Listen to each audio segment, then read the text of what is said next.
when I made my sports betting Discord, I'd never heard of anyone ever using Discord for like a sports betting group chat. So like I was one of the first I knew that was even doing this. We're sitting at the bar, they're driving down the field for the last drive and they got a first down, they got another first down, and then they're lining up the pass and he just goes, dude.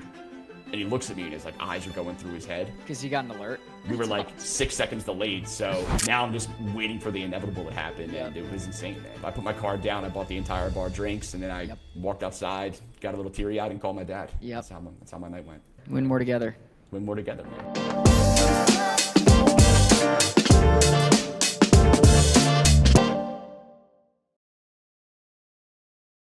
What is up, everybody? I am here on the DubClub CEO Corner. I've got Kenny from the Moonshot joining me from Pennsylvania. Kenny, are you in Jersey right now? I am back in Delaware County, Pennsylvania, after a very painful weekend in Nashville. Yeah. It sounded like you barely made it out alive. Yeah.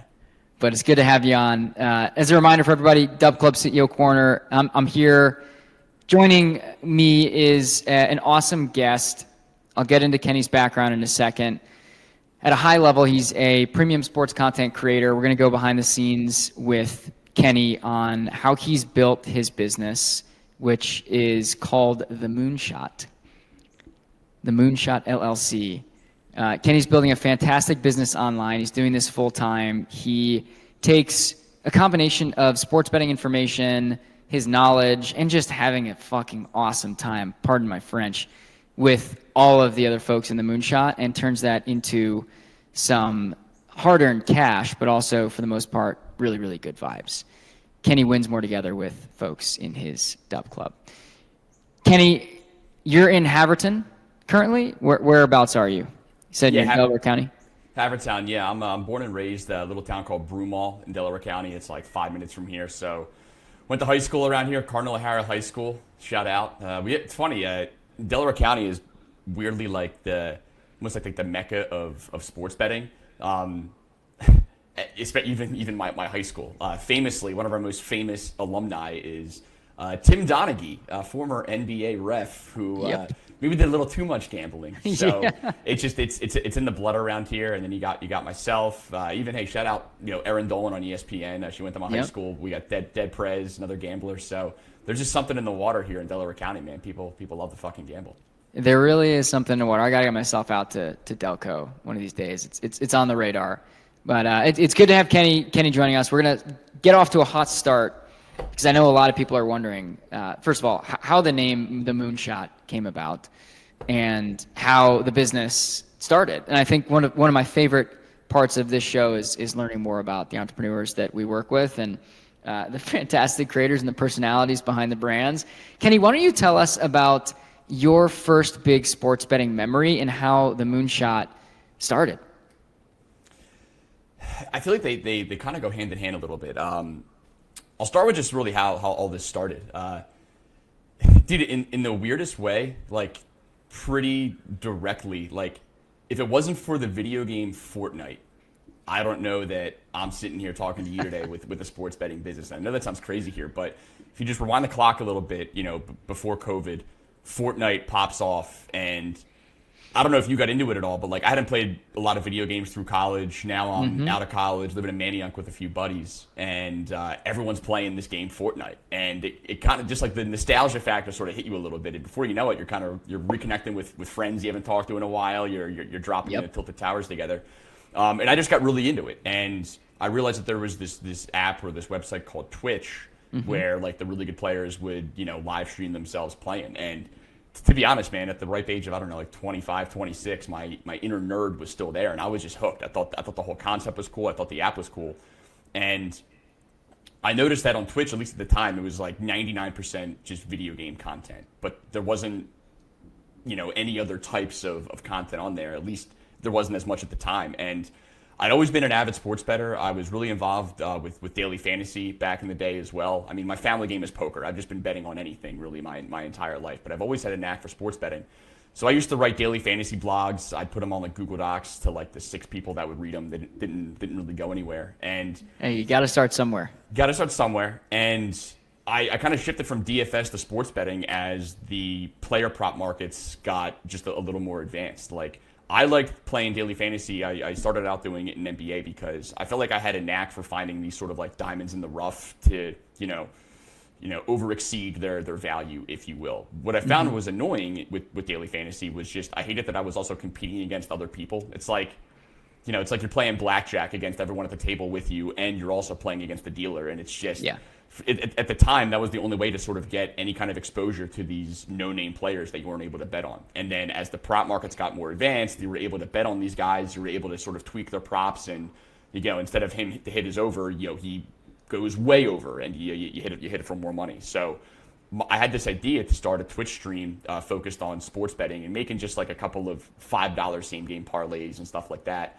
And pretty much as this idea hits me, COVID hits, the Rudy Gobert water bottle incident hits, the world shuts down, and just got put on hold for a bit. So I bought like a rinky-dink camera. I sort of got myself set up for when sports came back. And then when the NBA bubble came back, that was when I started my first ever Twitch stream called the Moonshot. I wish I had a better story around the name.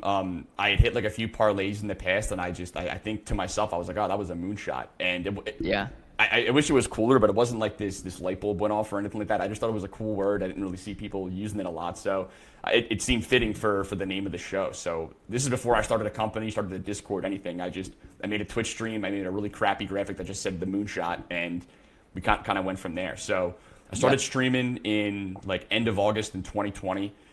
And it was pretty cool. I think the second show I did, there was like maybe 25 viewers, and I put out one parlay. It was $10 to win like $1,500, and it hit. So I think I went live the next day, and we had like 125 people. And then really from that point on, I just made it a goal to stream as much as humanly possible. And like I didn't want to lose the dedicated viewership that I was getting. I didn't have a plan. There wasn't like a light at the end of the tunnel that I was really reaching for. I felt like I had a little momentum. I was really enjoying the streaming aspect of it, and it was a fun side hobby. It sort of gave me something to do every night. And I whenever I tell this story, I feel like this part's so important. Like I have to give so much credit to my wife, like throughout this entire process, because like looking back now, it was probably the right idea for her to trust me and for her to support me because it worked out. Yep. But at the time, again, there's no business around it. I'm not making any money off of streaming other than like maybe a few $100 in like Twitch subs. But I was really dedicated, especially for like the NFL Sunday shows. That was always my most popular show. I enjoyed doing it the most. The viewership was good. Yep. So like we would spend, I can think of two different instances that fall where we were in New York with like her friends for like a birthday weekend or something. And I'm making us get on the 5 a.m. train from New York back to Philly. So I could be, in my office by 8. So I had 2 hours to prep for the show, get plays together, build the graphics, and then go do a show that I wasn't making any money off of to like 150 people. And she trusted me back then that it was important to do that and important to sort of keep this little thing rolling and see where it went. And obviously almost 4 years later now, that was the right call. So the stream took off. I grew to become like an official partner on Twitch, which was really my main goal at the time. You needed to have like a certain average viewership. You needed to have a certain amount of subs. And we hit that pretty quickly. So you fast forward to like early 2021. I was doing a little bit of radio in Philadelphia. My man Sean Brace, Fox Sports, The Gambler, he pulled me on for like a Monday segment every week. And just little by little, I'm doing less of my real job and more stuff on the gambling front. And that was when I made the conscious decision. Like I had a Discord at the time. It was free. It was just sort of like attached to my Twitch channel. And the way that I looked at it was, I feel like I had almost hit my pinnacle on Twitch. Even in like 6 short months, I think I capped out at like 3,000 Twitch subs or something like that. Yep. And I mean, to me, that was incredible. I never thought that was going to be possible. And it wasn't that I felt greedy, but like I'm thinking about how impressive it was to have 3,000 Twitch subs and how much work it required to get there. And I just didn't feel like I was making as much money as I should for an achievement of that feat, for lack of better words. I just felt like there was a better way to go about this. So I continued to stream on Twitch, but I essentially told people like, hey, you can unsub from my Twitch. I don't need your $5 a month or whatever. But if you want all my plays, I'm going to have a premium section in my Discord that you can subscribe to. I think it was like $12 a month or something like that. And we just ran with it. And we officially launched that. I believe it was April of 2021. And we're still in the same Discord today. Absolutely incredible. You touched on a lot of stuff there, and I wrote down a lot of notes. So bear with me. We're gonna go down the gamut because that's an awesome origin story. And what you basically described, which I don't think a lot of people initially pick up on, just because of how fast this space has evolved and how quickly people have jumped into being able to make money by providing others their advice on what to bet on. I think what a lot of people might overlook is you just described like a founding story. Like, and you described how your wife, and trust me, I feel the same because my girlfriend of 7 years, reason why we probably haven't gotten married yet is because we've been working through her having to deal with me starting this company. But, it's a hard thing for the partner of an entrepreneur, a business owner, a founder to go through that and support them. So I want to start there because I think that's really interesting. But before I get into that topic, I want to ask, just so folks understand, like magnitude of your business today, right? You started with a couple of people watching your stream, a few folks that you'd put these DFS projections in a Google Doc and, they'd review them. But and I know this answer myself, but I think it's important for the viewers to hear because I looked at your numbers earlier. But how many folks are currently sort of actively involved, actively part of your community, a paying client per se? Give us a high level estimate. I actually haven't checked today. I think right now we're just over 2,500. I think is right where we're at. Yep. So certainly have gotten a good jolt these last couple of weeks. There's always the sort of the natural build up to NFL season. I think one, I think I'm better known for NFL, and two, I just think more people are willing to maybe gamble a little bit more in NFL, and then the NBA is not their thing, baseball is not their thing, and I totally understand that. So it works out that the NFL has always been my most profitable season. So you get the natural uptick there, but when you and your partner hit 2 nukes in week 1, it certainly helps move the needle a little bit. That's for sure. Yeah, and we'll talk about the rest of your team in a bit too. But yeah, let's get back to the core partner, right? Your wife. Because you guys have some exciting news coming soon. I don't know if you want to share that on the show, but no, I'm happy to. And again, I'm glad I'm talking to you now, so it gives me the chance to thank you again for the lovely gift.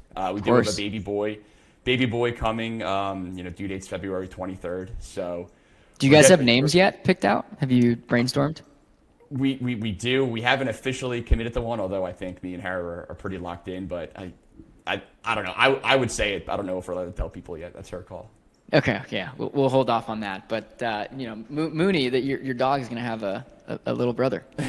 Dude, he's across from me right now, and we have a guest bed, and we've already we've put pictures of Mooney on the wall and stuff. We just keep saying it's his room because if I'm in my office, he just lays in there and stares at me all day.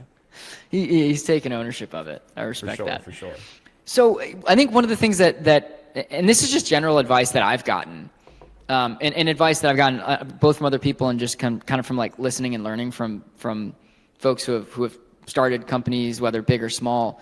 But the best thing to do to continue to sort of further that relationship, and I know you love your wife a lot, and I obviously love my girlfriend, is to get them involved into your business. Yep. In what ways have you gotten your wife involved other than dragging her out of bed at 4:30 a.m. to get on a train back to Philly? What type of ways is she sort of integrating into the Moonshot story, and what have you guys done together in that part? She popped into a few streams back in the day, here and there. Cameo? A couple cameos. I think a lot of it was, even early on before this really went anywhere, a lot of her friends were watching the streams. She would get a Snapchat at 11:30 on a Sunday morning from a couple of her friends that are posted up at their one house with the stream on their TV, and they're getting ready to pregame for the day. So I think... Yep. I think she realized early on, maybe it might not be for everybody, but the people that, maybe this demo fits find it cool. And I think a lot of her friends found it cool. And I think that certainly helped at least validate maybe the path I was on here. And then I think it certainly gets a little easier to stomach when, you've hit some of the bets I've hit and it just gets immediately dropped into our savings account. And it's like, hey, we can use this to go buy a house. So, she was fully supportive before any of that happened, but when that starts happening too, I think it's a little easier to be like, okay, maybe you're doing something right here.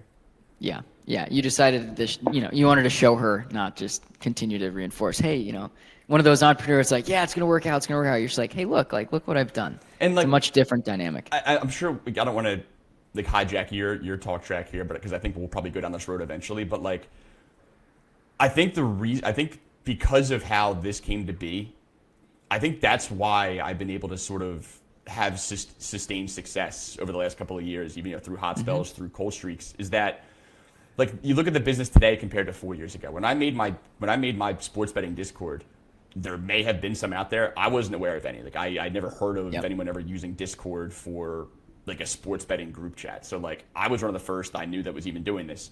You blink and I mean I can't scroll through my Twitter feed without seeing 5,000 Discord links. And I think what happens is like if you can have success in this space, you can clearly do very well. You can't get complacent because it's never going to last forever, and it's a what have you done for me lately business. But if you're successful, it can be very, very lucrative. And I think a lot of people know that, and I think everyone tries to sort of grasp the first opportunity they get to try to make their Discord and sort of make the thing. And I think it's very sort of like results oriented. They want to make a lot of money, therefore they go start a Discord. Whereas I started doing this with no intentions of making any money, and essentially it was a side hobby to keep me from like killing myself at work. And that first 6-7 months of this, it was really just me, maybe at the time not really knowing it, but sort of cultivating my original community, which has then been sort of the bedrock that I've been able to grow everything off of. Right. By the time I do this, I've already got about 1,000 people that already know me, have been supporting me for 7 months without paying me, and sort of knew what I was like, knew what I was about. And like by the time I was ready to do this, they had already emotionally bought in. And I think that's important for again sustained success in this space. And I do feel like it becomes secondary to just, hey, dude, let me just turn the cash machine on and try to get some Discord subs. Like it may work, but you better be God's gift to gambling, and you better not go cold, because if you don't have that foundation to support you, then it's going to be very short lived. We actually walked right into one of my questions, so I'm glad you went down that track. It's hard to differentiate right now, I would say. Like it's hard for the end user to figure out what to subscribe to, where to join, like what group to join, anything, right? And it's hard for the business owner to differentiate, but you've got a really good bedrock of loyal users that have been with you, loyal community members. They've been with you since day one. I mean, to the point at which like I've met some of them in person when you were in Chicago. Like that's so freaking cool. And I know you've done other meetups, but let's just take a step back for a second, because at the end of the day, Kenny, as competitive as a market gets, or as undifferentiated other competitors may be, it is really still your job as the CEO of the Moonshot to sell what you offer and to sell the value of what you offer. So assume that me or the other listeners know nothing about your service, and yes, you have this great foundational base of people in there, but you still need to get new people in. So how are you sort of pitching, and how are you selling the value of joining the Moonshot server to somebody that may not know anything about it, nor may know about you in particular? I think simply put, man, we try to make it as fun as humanly possible. If you spend, if you're going to spend $30 to join us for a month, I'm trying to at least maximize the value of those $30 and give you overall the best experience possible. Now, simply put, like priority number one by far is we'll give out winning bets. Like winning money is a lot of fun, and with DubClub we win more together. I believe that is true, right? You are correct. Yeah, come on, man. I'm a marketer. I'm here to help. Nice so look, job. Obviously it starts with bets. You have to give out winning bets, and you got to win people money. There's going to be times where you don't win people money. You go cold. You have a bad weekend. I mean, dude, I'll tell you right now. We had the single best week one that I've ever seen anybody have, like in the history of NFL sports betting. And then we had a crappy week two. Now we're still up a gazillion dollars because of how powerful week one is. But again, that's pause there for a sec, because I think that's important, right? So your week one profit amounted to what, like over 50K? Yeah, like 57 probably. And how much did you risk to win that? Oh man, like 5. Yeah. So like maybe probably a little less. Probably like between 4 and 5. Yeah. So the point there is the risk, and then I'm assuming you probably risked a similar amount this past weekend. Yeah, about that. Right. So if you lost all of that, it's like you're still up $40,000+ dollars. Like that's what I think people don't understand about when you're really good and you have these big weeks or big weekends, like it puts you up, right? And like it's going to happen again. It's not atypical. And you just, if you've been in the space long enough, like you have to realize, like, one, you can't get complacent, and you have to realize you're not invincible, man. Like, yeah. we're riding the high off of week 1, and we're now just getting into the beginning of week 3, and I am sitting here salivating, trying to get as much information out to all my people as humanly possible. So, again, we talked about, obviously, the bets got to be good. Well, when the bets aren't good, or beyond the bets, what else are you offering? And I make it a point to, one, put out as much just information as humanly possible. Yep. Now, I'm not promoting this. Like, I see a lot of people on Twitter, like, maybe within their Discords, they have, like, I don't know, like heat sheets or like cheat sheets or like stuff like this. And that's just like, that should be a tool that they're offering. But then they go, oh, look, like my cheat sheet went like 6 for 10. And then they're promoting it and they're patting themselves in the back on Twitter. I look at that like it is a mandatory requirement of me to do, because it's just, that's additional value that I can provide you, my subscriber, for $30 a month. So I put out as many write-ups as I can. I put out my snap count, target share, red zone sheet. I usually get that out every Wednesday. It takes me a couple hours to put together. And then we do like, the second we hang up here, I'm going to do like a weekly round call trivia. Just, I have like a bunch of trivia questions just I've pulled from data that I've done from the last 2 weeks. I'll probably do $100 a pop. It keeps it fun. It gives people, gets people engaged, maybe win a little bit of money middle of the day on a Tuesday. And also like there's a purpose behind it. Like, hey, it's Tuesday. I'm locked in. If you got 10 minutes, go look at box scores from last week, learn something. We're coming off of a crappy week. What needs to change? Like, if there was a bad read last week, what led us to there? What was the I use the term like meta. Like, if you ever play Call of Duty, like what's the meta? Like, what's the best gun attachment? What's the best thing that's working right now? I think the meta in NFL sports betting, I think, can change pretty rapidly. Again, to give a shout out to Chili Bets, who I was supposed to be golfing with today, but I had to blow him off. He had some good hits. He hit the Darnell Mooney monster last night, and it's easy to look at that and be like, oh, like I should have thought of that. But I think one of the themes from the first 2 weeks has been how pitiful scoring has been. Touchdowns are down, scoring is down. We've seen this trend now, over the last 2 years. So if you're somebody like me that historically has mostly capitalized on the touchdown markets, we hit the Lazard 2+, but other than that, like, touchdowns have been thin. There is a better way to sort of go about attacking some of these markets. So for me, the research doesn't change. I have my processes to sort of give myself the maybe short list of guys that I think are worth going at. But every day I'm just trying to find more ways to sort of attack these markets and just figure out what's working. And a lot of that, I think, is driven by even just suggestions within the community. And I think you cultivate that by doing stuff like this, doing the trivia, and just sort of keep people in the routine of like, hey, like this is a team effort here. Yeah, you're paying me. It's my job to pick the guys and give you guys the winning bets. But like, hey, you guys all sports bet just as much as I do, and we have 2,500 people in here that are hanging out all day. Yeah, we can talk bullshit. Yeah, we can have a lot of fun in here. But like, hey, can we take a half hour and put our brain together real quick and see if there's something that maybe the rest of the market isn't focusing on as much. So I think it's finding that balance of.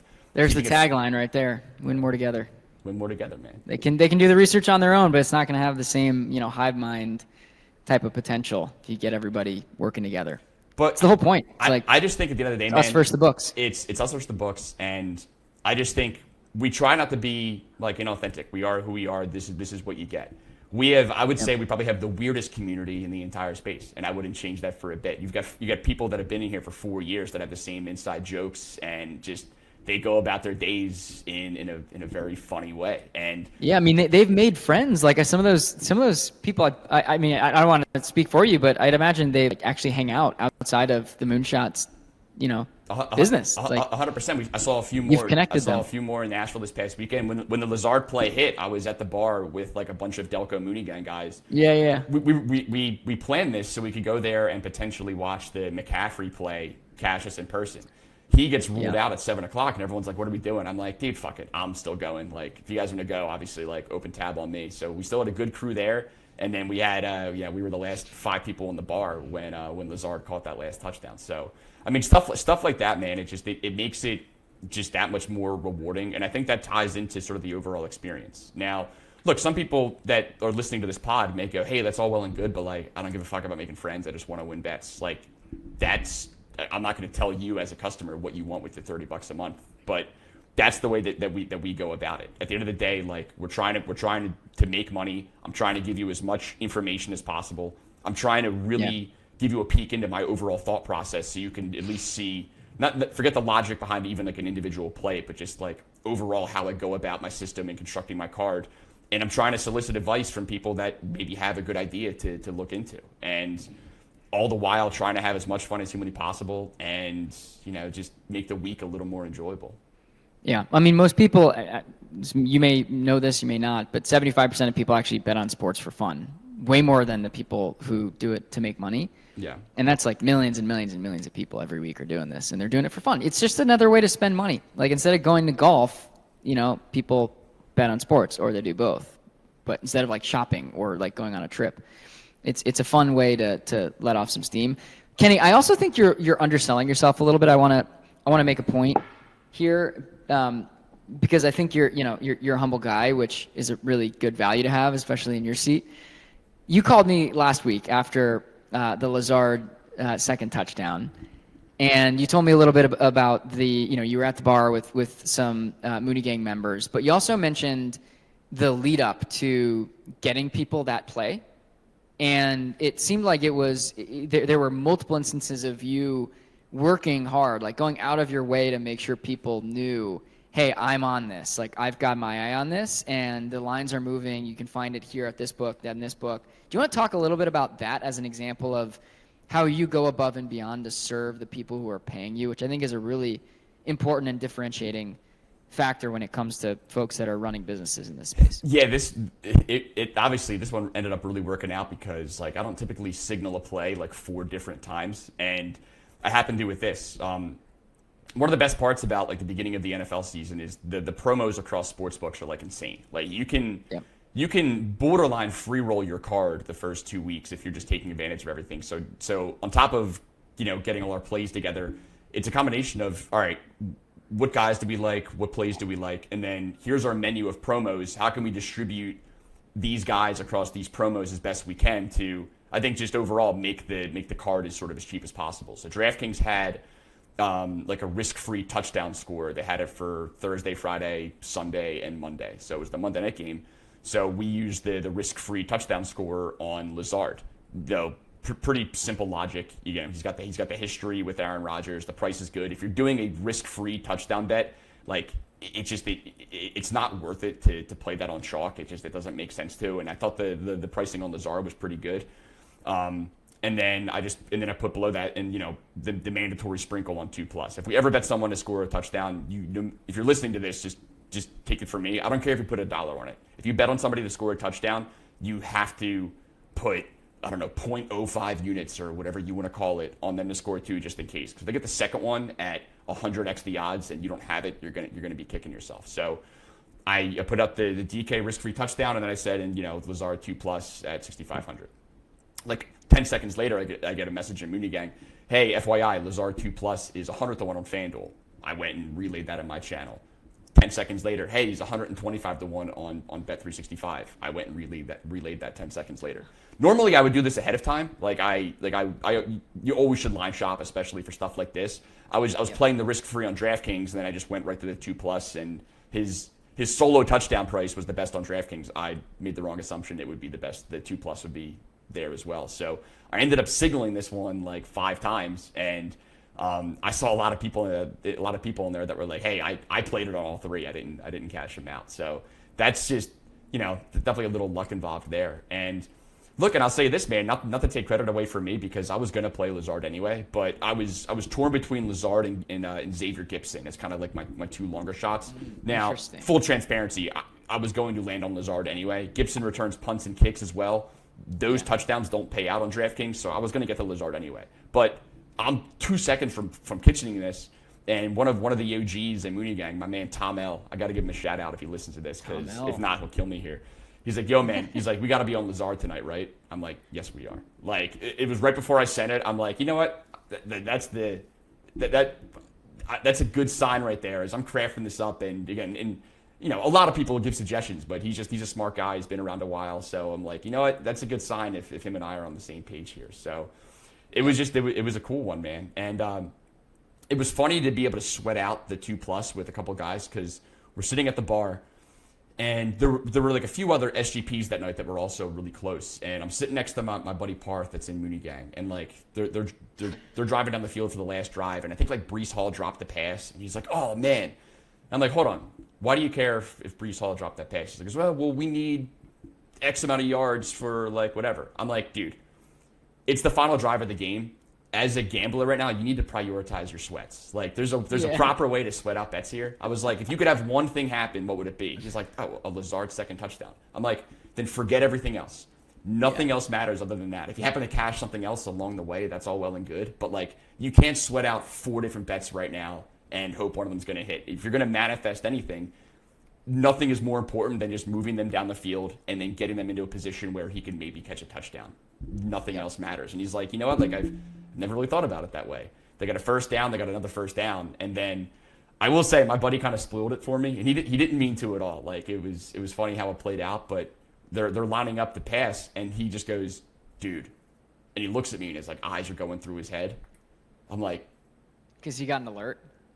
He's like, I think we're behind. His buddy texted him immediately because his buddy tailed it and was like, hey man, tell Kenny I said thanks and like tell him congrats. We were like 6 seconds delayed, so now I'm just waiting for the inevitable to happen, and it was insane, man. Dude, really with the big bug eyes, like, that's a good feeling. He was like really apologetic afterwards. I'm like, dude, we just won. I don't give a fuck. And like, I almost think like I didn't mind knowing. Like, I trust you to not screw me there. Like, if he gave me that look and then they called it back for like a flag or something, I would have stormed out of there. But it was a cool way to see the ball go through the hoop. I put my card down. I bought the entire bar drinks, and then I walked outside, got a little teary-eyed, and called my dad. Yep. That's how my night went. Yeah, that's awesome. There's a lot of ups and downs that comes with this business. I mean, there's that story in particular is kind of the perfect amalgamation of everything that comes with what you do. I mean, because you're sweating the bets yourself. You also gave that play to your community, and you're in person with people who are in your community. So the highs, like, that's the highest. I mean, that is like you hit the trifecta there. You won, you gave them good advice, and you're there to celebrate with them. Like, that's so freaking cool. 3 hours after the BMAT touchdown parlay goes bananas, right? We were already riding a high, so be able to you guys sort of were stack already at the top, yeah. And it felt good for me too, man, because like, you know, like I can't have BMAT carrying me the entire season, right? He already delivered the goods. I got to let him know, man. Hey, man, I'm out here to work too. So just that's right. From that standpoint, it felt good. To give him a little support felt even better. And again, to just turn what was already a party of week 1 into just like a truly historic week for our Discord, man.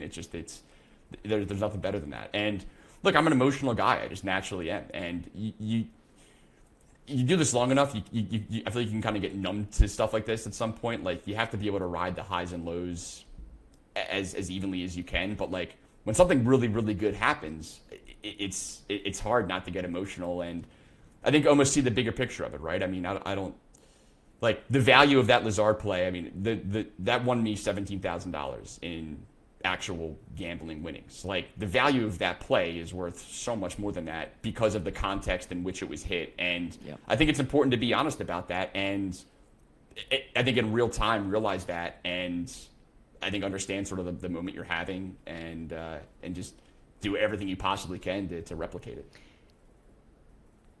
I was trying to travel us down a path of challenges that you've experienced, because right now I think we're feeling a lot of the highs, which is fantastic. I mean, it's a great part of the year, but I think the reality is, for a lot of people that are listening, there are lows that are associated with what you do, and it's a combination of things, right? Because it's the act of your product, which is your advice in the community, having its own roller coaster effect, just naturally, right? It's just betting, like, it's gambling.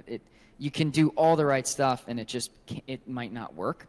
But that's the product you're offering, as you mentioned earlier. I mean, a lot of people join because they are expecting to win more, at least, than they would on their own.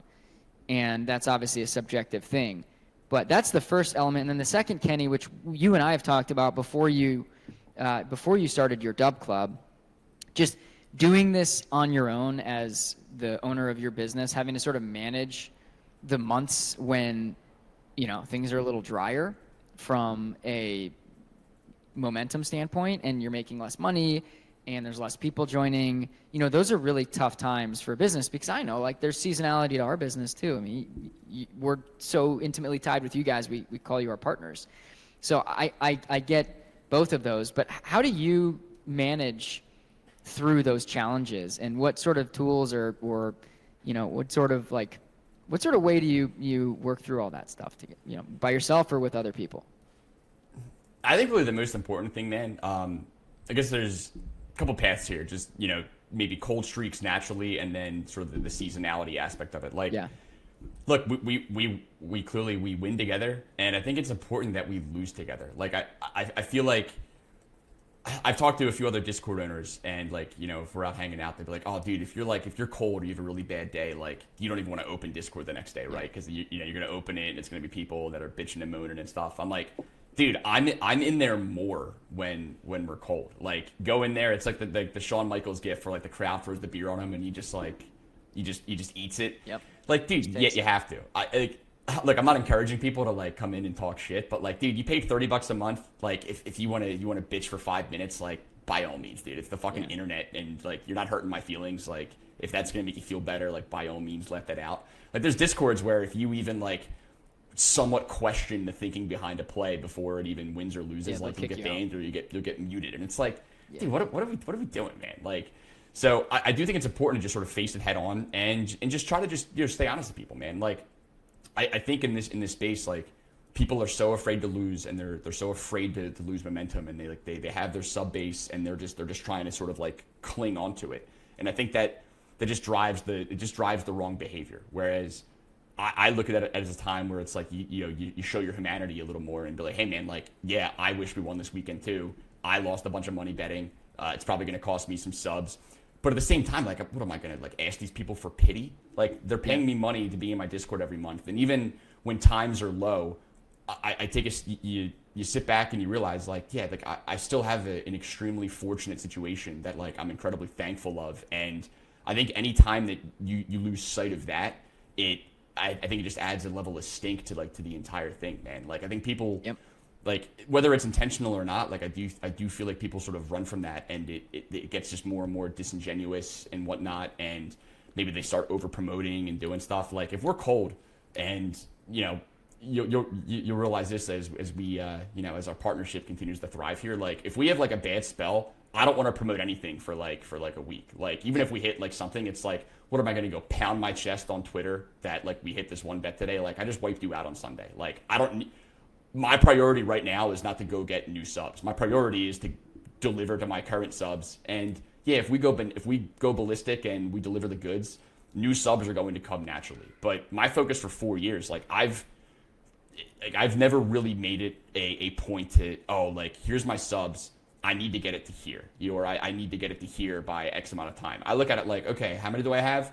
What am I doing today to keep those people happy? And I think if you follow it from a priority on retention as opposed to a priority on the growth, I think you raise your floor, and the growth will happen naturally if it's meant to happen. Like, dude, maybe you just suck at gambling, and then you're not going to grow. That's just that's just the it. Yeah. And as a reminder, I mean, you have 2,500 people that have been that are actively sort of in there paying you, and a lot of those, like over 1,000, have been there with you for years.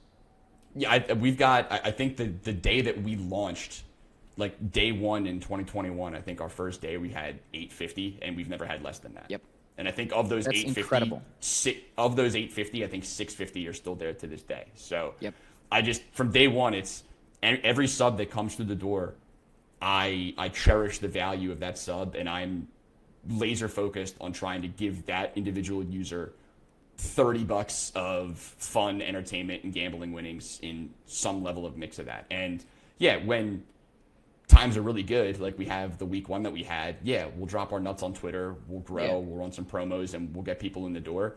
But like, again, we're coming off of like a somewhat shitty week two. I'm not immediately hitting the panic button like, oh shit, like we didn't grow as much this week. Like, no, dude, I still got a shitload of people in here that are, relying on us to, right the ship and come back firing and just keep course for week 3. And again, I think because of like people see the business and they just see dollar signs, and I think some of these newer and like maybe just less mature Discords, I think they're just trying to cling to what they have and just get new people in. They shuffle through people, and we've just gone about it a different way for the last couple of years now, and that's not a strategy that I'll ever change. Yeah, I mean, I think it comes down to how you want to run your business.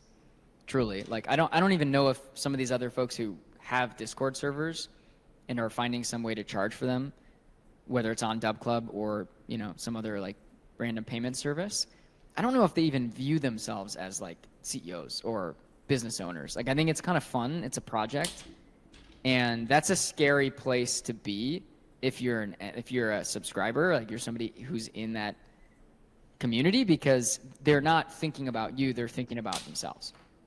Whereas with you, and I'm not talking bad about anyone. Like I think this is just sort of my own observations from where I sit in the company I want to build. Like I want partners like you. I want partners who think long term, who truly want to build something enduring and provide a lot of value to the people that are in there and care deeply about them. And it's also what's striking to me is your mindset. I asked you like, how do you cope with the BS that people are going to bring your way when you have a bad week or whatever it might be? It is really just the mental fortitude. Like you pretty much, your answer translated is pretty much like, I put up a moat around my brain. And I'm like, look, like they're going to be yelling and screaming, and that's good for them to vent and get whatever they need to get out. But they can't penetrate this because I'm focused on finding ways that I can provide value. And what that reminds me of is like a lot of great athletes. You don't think like Kobe got heckled when he stepped off the court after a bad game, or, even recently, some of the guys in the NFL, like, I see where you're going with this. I want it on the record that in no universe am I comparing the mental fortitude that I have to withstand some heat in a Discord to the level of Kobe Bryant. Like I'm not putting myself at that level, but I do hear what you're saying, man. And look, it's like I just think, like, number one, I think it's just a healthier way to go about it, because like if you're gonna run from it every single time you get cold, man, I mean, like, what, you're just gonna be in panic mode. Yeah, like, you'll take a step forward and 2 steps back every single time. It's hard to make progress. And I just think you have to embrace this. And we talked about sort of the community element of what we have here, and I think there's good and bad of that, right? Because the good is, over the last 4 years, as superficial as it sounds, like, I genuinely feel like I've made thousands of friends. Yeah. Like if I ever have the privilege of meeting any of these people in person, man, like, I'll give them a hug. If I'm drunk enough, I'll give them a big kiss in the cheek. Like, I have genuine love in my heart for the people that have supported me for the last 4 years and have helped me buy a house, who are giving me advice on what the first couple months of being a dad are like. Like, I have genuine love for these people. And then if I have a cold spell, the flip side of all that is, like, I feel like I'm losing my friends' money. Like, it hurts that much more. I'm not worried about me or my sub count. Like, I feel bad for my friends that I maybe lost some money the previous weekend. And I think that's the only negative of sort of having the relationship with my community that I have. But again, I wouldn't trade it for anything else, man. Like, it's just, we're in this together. Kenny, you mentioned earlier that all of this started with a stream. Well, the Moonshot really came from that first stream. And it I think a lot of it was influenced, it sounds like, by Fortnite, which 100%. Hopefully everyone knows, but that was the game during COVID. I remember playing that with my buddies too. Dude, real quick, me and my buddies went to the Fortnite World Cup when it was in New York a couple years back. Cool. I organized the gambling, like, betting pool. I found 50 people that wanted to buy in, $50 a pop, and then we randomly generated, like, teams to everyone that bought in. Like, even I wanted to bet on Fortnite. That's how locked in I was. So. A lot of people bet on esports and a bunch of other stuff now. So you were ahead of the game. So what I wanted to get with that was your background with streaming. Like, I'm curious how your personality has evolved as you've built your own level of comfort being on a stream. I mean, how has that evolved since the early days? Have you always been super sociable, comfortable in front of a camera? And how do you think the future looks for you as it comes to, like, video first content and where you want to go with that? Yeah, like I didn't have that was my first real experience, I would say, with video content. Now, prior to that, like I wasn't like a professional public speaker by any stretch, but like it's never been something I've been like afraid of. Like I did well on my public speaking courses. Prior to all this, like the line of work that I used to be in, I had to give some some pretty heavy presentations. So like I've always been comfortable talking to people. I mean, if you've met me, like I can't shut the fuck up. So like I can just go. And I guess for what it's worth, my first couple of streams were to like 20 people. Like there wasn't a whole lot of pressure there, right? I didn't have to picture these 20 people in their underwear. Like it was fine. And then that one stream I woke up and there were 600 people. I was like, oh shit, all right, we gotta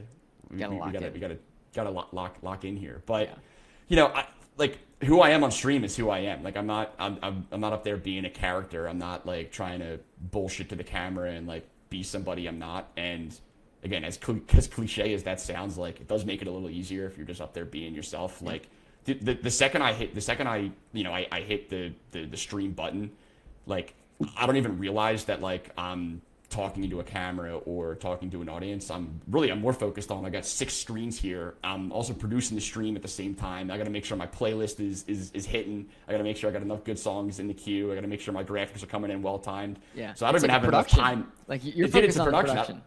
I'm so focused on the production and like getting the right information out there. Like I don't even have enough time to worry about like, oh wow, I wonder what these 500 people are thinking of me, if you will. Yeah. But yeah, I've always enjoyed speaking. I mean, to this day, other than meeting my wife and being a future parent with her, like the proudest thing I've ever done was the best man speech I gave at my brother's wedding. Like I just one of those things you look back on like, wow, I nailed that. It's like when you leave an interview and you're like, yeah, like I think that went pretty well. So did you record that? Is there any way for us to get our hands on that? There's a video. I don't have it. There is a video somewhere. I think my sister-in-law's aunt, I think like recorded the whole thing. So I've watched it one time. Yeah. But dude, it was nuts, man. It was a killer wedding. Huge crowd. I mean, 250 people. Wow. And I turned 21 like the week before. So jeez, I was a young pup up there. No note cards, no nothing. And I went and I just freeballed it for 5.5 minutes. Obviously, I had an agenda prepared in my head, but you were able to keep it under 6 minutes.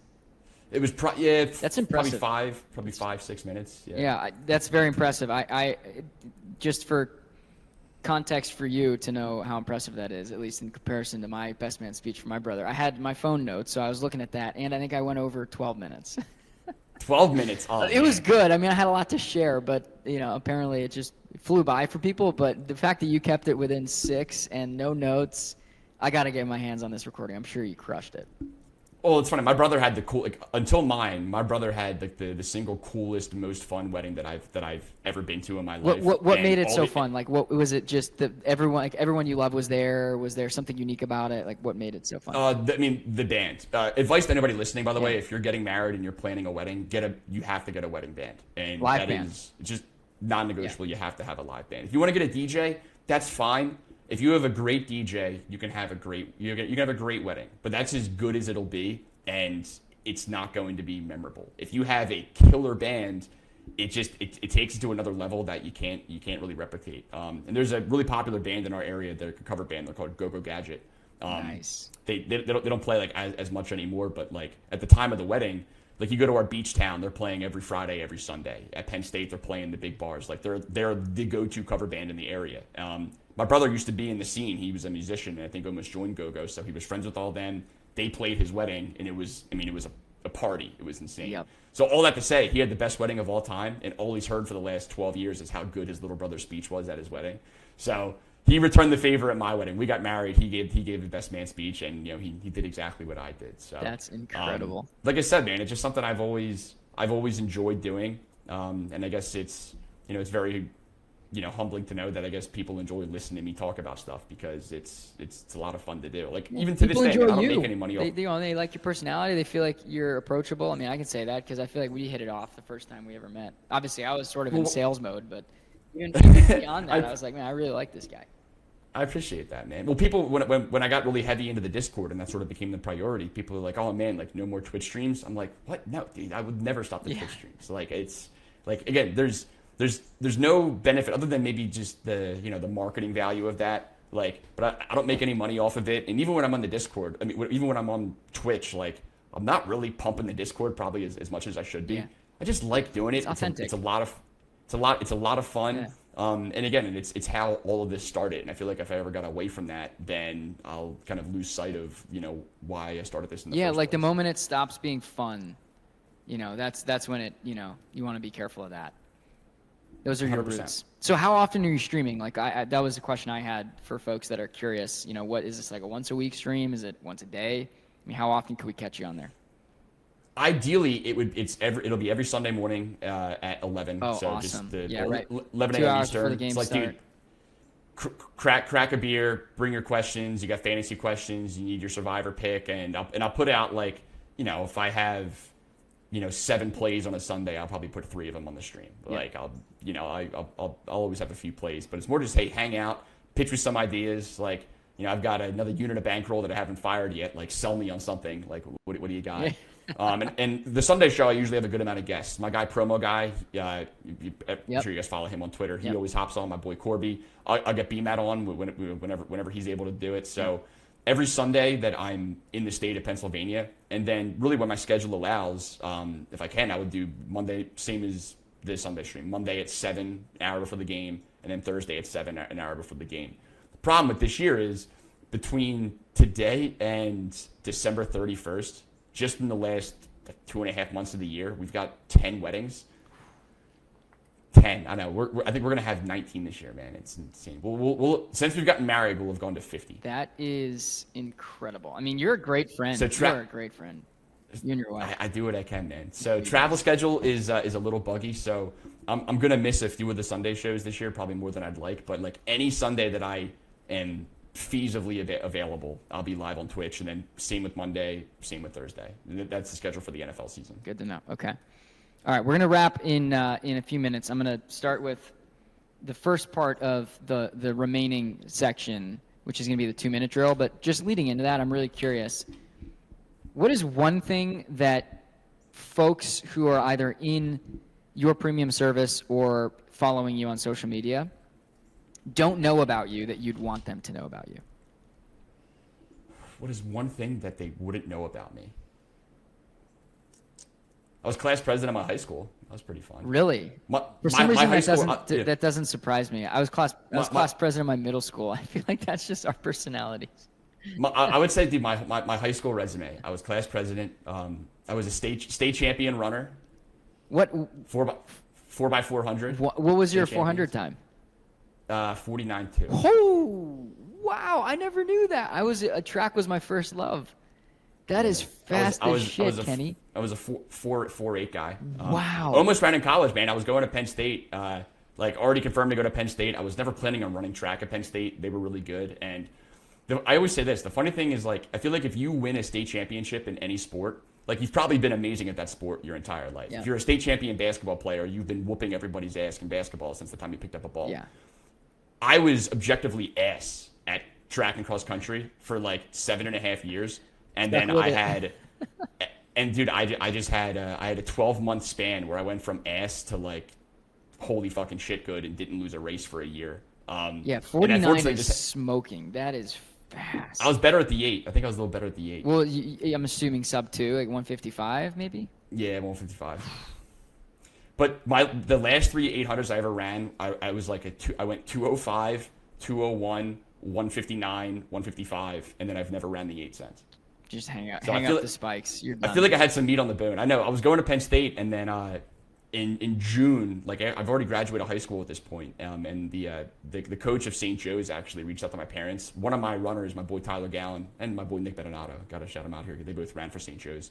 They were already going, and the coach asked Tyler's parents, hey, that Kenny kid from your relay, is he running anywhere? And they're like, no, he's going to Penn State, and he's not running. So they brought us in for a last-minute emergency meeting. They offered us a pretty big scholarship, and then I had to decide, do I go run track at St. Joe's, or do I go, do Penn State stuff? Yeah, do I go have a lot of fun at Penn State? Well, you met your wife at Penn State, right? I certainly did. Man, it's a good decision you made. Yeah. You made a 40-plus year decision. 100%. And then the last part of the high school resume, because this is one nobody would. You know what? Maybe if you watch my stream, it would make more sense. I'm like a pretty flamboyant guy. I was a lead in the school show. Again, none of You ever these see shock Les me. Mis? The track and field one shocks me the most, but that's just because I didn't know that. If you've ever seen Man of many talents. Les Miserables, my Twitter bio, my second thing says Master of the House. I was Thenardier in Les Mis, and his hit song's Master of the That's House. awesome. So I'll wear that with me forever. That is incredible. Wow. All right, I'm glad I asked that question. Let's move on into the 2-minute drill. It's 5 sections, usually 4, but because of your hidden talent for European countries, I'm gonna weave that in. I know we've talked about your. Oh, are you working that in? I'm working that in. I know we talked about your weird knack for knowing the capitals of European countries. So I'm gonna weave in 5 that I just don't know if I don't know how you would know these, but we'll see. And then we're gonna go into Kiss, Marry, Kill, superlatives, choose one, and would you rather. We'll rip through this pretty quickly. Are you ready? Are you prepared? You're not gonna have Google up, are you? I can turn my camera. I got nothing. Okay. Yeah, I'll be able to hear if you're typing. I can see your fingers. Yeah, this keyboard, dude. Yeah, it's pretty you hear loud. that, trust me. All right, so we're gonna start European capital. So name the capital of each of these countries. I'm gonna go one by one. Let's start with Serbia. Serbia is it Belgrade? Yes. Cyprus. Cyprus is. I'm torn between 2. Is it Nicosia? Yes. Gosh, that's impressive. Okay, Holy See. What? I told you there's going to be some on here that you're not going to know. Holy See. Holy S-E-E. You'll pick it up. Like holy. That's not a European country. It's technically a country. Holy See. I've never even heard of this It's in place, Italy. let alone if I know it's. It's like it's in Italy itself. Italy is the country, and then there's a separate territory within Italy. Holy See. What's the capital? I think you're talking about. It's not Vatican. Yeah. Okay. Croatia. Croatia is Zagreb. Yep. All right, 4 for 4. Well, 3.5 for 4. I'll give you the Vatican. Vatican's the capital of Vatican. It's its own country. We got to fact check that. All right, last one. North Macedonia. Skopje. Jeez, how did you get that one so quickly? Gosh. All right. I mean, I want to go through like the whole list with you next time, but we'll move on to Kiss, Marry, Kill. Choose Kiss, Marry, Kill for these 3. We're gonna go rappers to start. Kendrick, Jay-Z, Eminem. I'm not even the biggest rap guy. It would be I would kiss Mac Miller more than anybody else. So Kendrick, Jay-Z, Eminem. I'll kiss Kendrick. I'll marry Eminem, and then I'll kill Jay-Z. Jay-Z, yeah, sorry, Jay-Z. All right, pop music. Katy Perry, Taylor Swift, Ariana Grande. Marry Ariana Grande for sure. I think I'd have to kiss T Swift. I don't know, man. She's looking a little finer these days. She's been working on it. Yeah. Travis has her putting in the work, so I guess she's got to. And then Katy Perry is the easiest kill of all time. Why is that? I can't do Katy Perry. I respect it. You know what you need. All right, we're gonna go NFL quarterbacks. Brady, Mahomes, Caleb Williams. Oh, this is a no-brainer. Fortunately, you got to kill Caleb. Sorry, Caleb. This is tough because I mean they're the 2 greatest quarterbacks of all time. Yeah, I'd marry both of them if I could, honestly. If I could, I'd marry both of them, or I'd just let them both double team me at this point. I don't give a fuck. They're too multiple times. I guess I'm marrying Mahomes, and I'll kiss Brady. I think. Interesting. If Mahomes retired right now, I think he's the greatest ever. And 9 months ago, I would have said Brady's the best ever, undisputed GOAT, and it's not close. And I just think what Mahomes has done in such a short period of time. I mean, he's on like a LeBron level run where he's just in the Super Bowl every. He's only year. 27. He's only 27, and I think it's the combination of the accolades. Like he's got the rings, he's already done what he needs to do, and then just how he looks doing it. Like if he had 0 Super Bowls, you would still say he's the best quarterback in the league by far, just on pure talent alone. And then you match that with just his big game ability and then the accolades. He's the athlete of our lifetime. Have you watched that show on Netflix, Quarterback, last season? I have not, no. Yeah, it's really cool. It profiles Mahomes. It's a really weird combo. It's Mahomes, Kirk Cousins, and Mariota. I'm like... I watched some of that. Yeah, the episodes where Mahomes isn't there, I just fast forward. Like I get why they're doing it. They're like, hey, here's the pinnacle of success, and here's like the star of the league. Yeah. Here's a guy that's had a lot of success, but not a ton of success. He's never really but established. Made it. And then here's a journeyman that is like clinging on to a career. Yep. So I get that, but I know you watch it, and you're like, dude, just give me more. Yeah, exactly. Yeah, and the reason I brought that up is he is like he's like such a competitor. I mean, he's just got it. That's why I agree with you. I mean, I love Tom Brady. I don't know if I'd go as far as saying Mahomes is the GOAT, but I think he's on the path. I think he's just a winner. But I think Brady had that same thing. Like both of those guys just found a way to win. Dude, I also think too, like it took until he won a gazillion rings for people to also give Brady credit for the sheer level of talent. They're like, yeah, like you always said, he's, the 2-minute drill. He is like he's a mental warrior, right? Like there's nobody you want the ball with 2 minutes left.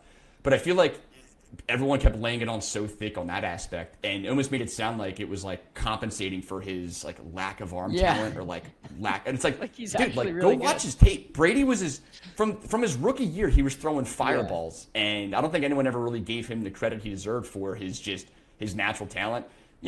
7 rings later, I think people are looking back at the tape going, he was pretty exactly. good. That's actually it's funny because there's a quote in the quarterback series with Kirk Cousins who has the same thing where Kirk is pretty good, but I forget who originally said it, but Kirk made a joke that if people saw him walking on water, they'd say it's because he can't swim. Yeah. It's just like, it's so true with Tom Brady, the same thing. These people can't just, they couldn't give him credit until he finally had, Well, Kirk's going to get plenty of credit for that win last night, man. I'm glad we made it this far into the pod without talking about my Eagles. Well, it was tough to watch. So here's the thing. I wanted to redo that question and add a little change to it. Tom Brady, Patrick Mahomes, Jalen Hurts. See, you can't do it with those two because as much as I love Jalen Hurts, he's an easy kill. Like if swap out, who swap else would out even both of compete them. with those two? I mean, if you did Peyton like I don't know, like a Hurts, Josh Allen, Peyton Manning, or Hurts, Josh Allen, and like, all right, that's actually interesting. I mean, Stroud, what's your something deal like with Josh that. Allen? It sounds like you want to kill him. No, I love Josh Allen. I think if Josh Patrick, Allen. I don't know why people have so much hate for Who Josh hates Allen. Josh Allen? How can you Patrick even hate him? He's like such an all-around good person. Maybe not hate like they like true disdain for the guy, but discredit. Like I don't think people give him credit for like just truly how good this dude is, and they keep pointing to like these shortcomings, and it's like I equate him to like all of like the star play. He's like Charles Barkley in the '90s. Like it's like we're not disparaging his legacy because he didn't win a ring because the Bulls just destroyed everybody. Like that's what a lot of these guys are dealing with Mahomes right now. It's like all the golfers that weren't winning when Tiger Woods was winning every single tournament. People forget that Josh Allen has to go through Mahomes and Joe Burrow every year. Every year, hands down, he has to get through those two quarterbacks, and that's like, and he doesn't have that good of a team. Like I hate to say it, I love the Bills, but like they just can't figure it out. I think this will be the year that will move the needle because coming in they have a very unknown roster. They swapped out pretty much their entire receiving core from last year. So if they make a run this year, and I believe that they will, I think this will be the more eye-opening year of like, all right, maybe I haven't given this guy enough credit yet. Because I think the way I look at it, Mahomes is the best quarterback in the NFL, and it's not even close. Not even close. I think a large step below him, it's Josh Allen. And then I think there is an equal-sized gap between Josh Allen and then whoever the next guy is. I think he is so obviously the second-best quarterback in the NFL. Yeah. Like I would put it, I put him at a much higher level than Burrow, who I guess you'd probably argue is 3. I mean, we'll see what Stroud does the rest of the year. Yeah, but Stroud's looking good again. But I think Allen is in a different atmosphere, and just because of the existence of Mahomes, I think it's really easy to not just give him the credit for just simply how good he is. So it'll be an interesting year, man. We'll see. Yep. Yeah, I don't disagree. So Allen, Hurts, and let's throw in, Peyton Manning. I'll kill Peyton just because in good conscience, I can't kill Jalen Hurts. I got too much love in my heart for him. I still have my Jalen Hurts. That's awesome. This came in the mail from my mods like a month after the Super Bowl. They were like, "Hey, sorry you guys lost, but I hope this took the sting out." I hope this makes you feel better. Bit. Yeah, that's freaking cool. To this day, man, that might be one of my favorite hits ever, and it was just wiped out by the really sad loss to the Chiefs. But like, it's because it's Super Bowl Sunday. Even friends of mine that aren't in the Discord, like everyone is betting on the Super Bowl. They're doing block pools. They want a little action. They're like, "Hey, like, what's the gambling guy got?" Yep. Prop betting the Super Bowl and the playoffs in general is just tougher. Like in week 3, there's 16 games. There's a lot more diamonds in the rough, especially the types of guys that, like, I'm trying to find. You get to the Super Bowl, you know who the players are. Everyone's prices are juiced to the moon, and it's like there's not a whole lot of market, not a whole lot of value in the prop market. So for Super Bowl, I was like, guys, we're placing 3 bets for the Super Bowl, and that's it. Jalen Hurts touchdown, Jalen Hurts 2 touchdowns, Jalen Hurts 3 touchdowns. That is all I'm betting from the Super Bowl. And I think an Eagles dub on top of that would have certainly been the cherry on top, but it was still a decent night nonetheless. That's a great set of plays. Staying away from the real dagger, just in case. The riffraff. Yeah. All right, so you never answered. You killed Peyton, and then what happens? Josh Allen, Jalen Hurts. I'll marry Josh Allen, or I'll kiss Jalen. Yeah, I think that's right. All right, let's keep moving. When you cash a massive ticket, what song plays in the background?